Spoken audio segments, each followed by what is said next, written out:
From this to this.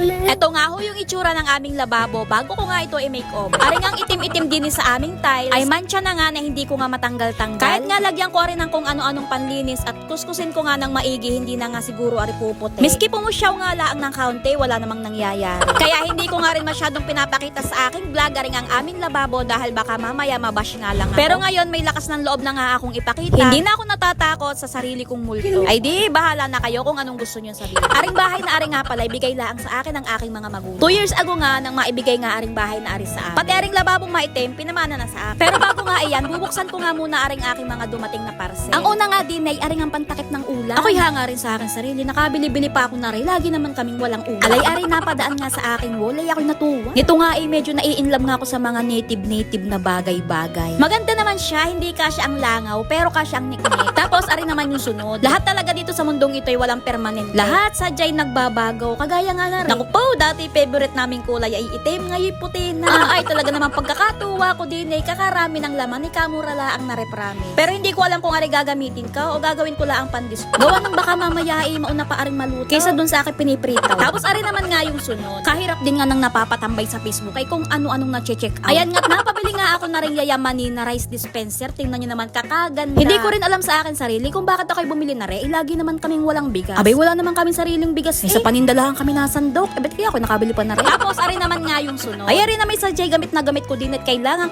ko. Ari nga yung pang-map sa sahig. Abay, hindi rin nagkakalayo ng kulay. Aesthetic. Ay laging dahing na kinakapos. Sunod-sunod naman ng parcel. Ay nako, hindi ko rin talaga alam. Medyo nai-stress kasi ako din sa aking mga negosyo at sabay-sabay nga naman nagkakandasira. Eh din sa mga garning bagay ako sumasaya. Dati-rate, sapatos at bag nga yung kinokolekta namin. Pero ngayon, ganito na nga yung mga gusto ko at nagpapasaya sa akin. Ayan nga, paunti-unti nabibili ko na nga yung mga gusto kong bilhin para nga din sa aming bahay. At ayan, din na nga ako mag-uumpisa nga maglinis-linis nga. Mahilig talaga ako magtabi-tabi nga ng mga garning garapon kapag nagagandahan ako tinatago. Lalo na nga yung mga presanor, presa mga candy.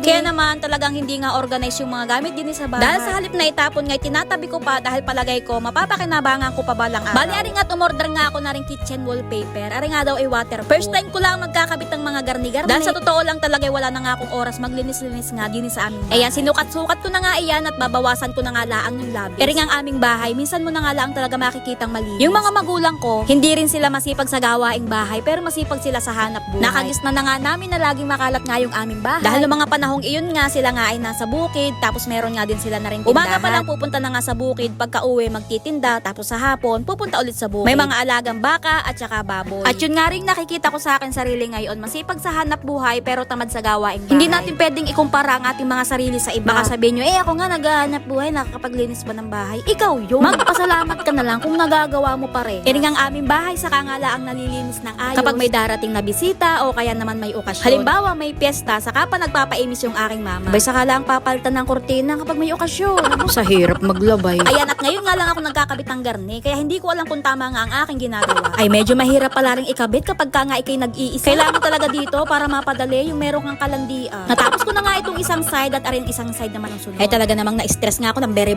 light sa pagkakabit na rin wallpaper na arin. Meron nga akong nabasa din nga sa Facebook.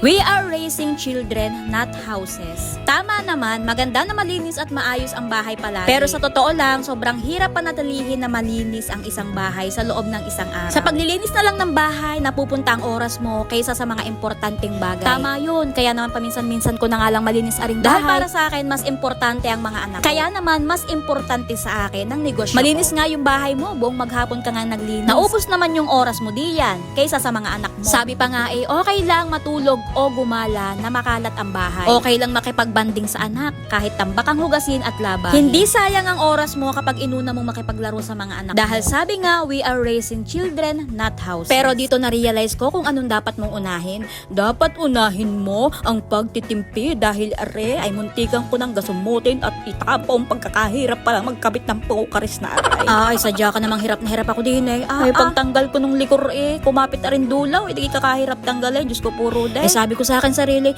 tiis, ginusto mo yan. Tapos ayan, habang pinipigilan ko nga din yung aking pagkaiyamot Amy, nagpapabukas pa din ng Jelly Ace. Anak, huwag ka munang makisali. At baka ikaw mapagbunto ng Alam nyo kasi sinarahan ko muna ang aking tindahan para walang mang-abala sa pagkakabit ko na rin Pocaris na wallpaper na. Dahil wala nga akong katulong sa mga oras na arit, wala nga yung aking asawa at nagpapagawa ng motor. Huwag nyo na nga pansinin yung dumi ko sa short at hindi ko rin alam kung bakit madumi. Hoy, nakailang tanggal nga ako diyan. Talagang hindi magkaigi. Naku, bow! Kung sa akin nakaharap ang camera ay makikita ninyong hitsurahin ang aking mukha diyan sa pagkaiyamot ka. Kaya ko'y garne kapag napaulot ay talagang walang makakapigil sa akin. Kaya naman talagang kahit mahalaga sa akin ang bintay, ala, nagsara muna. Ay papaanhain ay baka ang nabiling mapagbunto ng kawin. Ako po. Kaya tingnan nyo, nakakapit na, tinanggal ulay talaga namang hindi magkain. Ay ba't ganun sa isa, ay kadali kong naikapit? Ay ba't gari ay kahirap naman? Ay hindi pantay ay tabingay. Alinggang tabingay, aring wallpaper, wari aming tiles. Ala, ayan, pass forward na, naikapit ko na. Alay, wala na akong masabi, di, kinapit ko na. Ay kakoy ala, pidi na yan. Tapos ayan, dahil syempre may bago na tayong rice dispenser, di sasalina natin na rin ang bigas, sabayaan aray. Maganda o kapag magsasaing, ipipindutin lang, o diga. Di pasensya na, yan ang gagawin, masaya na din. O ayan na nga yung itsura, pinaglalagyan ko na nga lang ng mga tila-tila na galing nga sa ukay. Pinagpupesto ko na rin yung aking mga gamit-gamit na pinag-order. Pero syempre, hindi pa ako tapos diyan dahil magwawalis at magmamapa nga ako na rin sa lilinisin ko na nga rin aking lamisa para nga sa final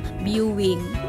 Ayan, tapos na, from this to this. Habang tumatagal, parang gusto mo na lang din talaga maging payapa. Ilang minuto kaya tatagal ang ganitong linis? Sana naman tumagal ng isang araw.